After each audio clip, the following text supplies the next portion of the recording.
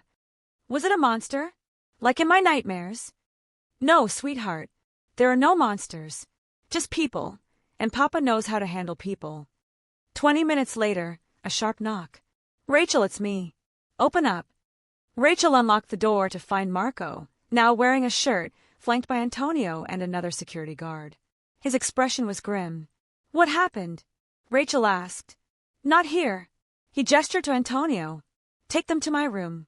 Postguards at both ends of the hallway. No one gets through. Marco's bedroom was larger than Rachel's, dominated by a massive bed and more photographs of Juliana. But Rachel barely noticed the decor. She sat on the edge of the bed with Isabella, while Marco paced, phone pressed to his ear, speaking in rapid Italian that sounded angry and threatening. When he finally ended the call, he knelt in front of Isabella, taking her small hands in his large ones. Piccola, you were very brave tonight. And you were right. There was a man in the garden. But he's gone now, and he won't come back. How do you know? Isabella's lip trembled. Because I know who sent him, and I'm going to make sure they understand that my family is not to be touched. Ever. Was he a bad man? Yes. A very bad man. But not as bad as me when someone threatens what I love. The cold certainty in his voice should have frightened Rachel. Instead, she felt oddly safe. This man would protect them, would destroy anyone who threatened his daughter. Can I sleep in your bed tonight, Papa? Isabella asked. I'm scared in my room. Of course. Marco looked at Rachel. You should stay, too, until we're certain the threat is contained. So Rachel found herself in Marco DeLuca's bed at 4 a.m., Isabella between them, while armed guards stood outside the door. The situation was surreal and terrifying and somehow intimate despite the fear. Isabella fell asleep quickly, exhausted from adrenaline crash. But Rachel and Marco remained awake, watching their daughter, because that's what Isabella had become to Rachel, their daughter, sleep peacefully between them. Who was it? Rachel whispered across Isabella's sleeping form. Rival organization. The Calabrese family. They've been trying to push into territory I control. This was a message. A threat. They came after your daughter to send a message. They didn't come to take her. If they wanted to do that, they would have tried. This was psychological warfare. Let me see my child was vulnerable. Make me afraid. Did it work? Marco's jaw tightened. It made me furious. There's a difference. What happens now? Now I remind Boston why the DeLuca family has held power for 3 generations. Why threatening my family is the last mistake anyone makes. Rachel should have been horrified by the implied violence. Should have been planning her exit strategy. Should have been protecting herself from this dangerous world. Instead, she felt grateful. Grateful for the protection.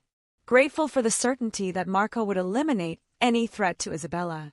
Grateful that for the first time in 3 years, she wasn't facing danger alone. Thank you, she whispered. For what? For keeping us safe. For being the kind of father who would destroy the world to protect his daughter. Our daughter, Marco said quietly. She thinks of you as her mother now. Did you know that? Rachel's throat tightened. Marco, Maria told me.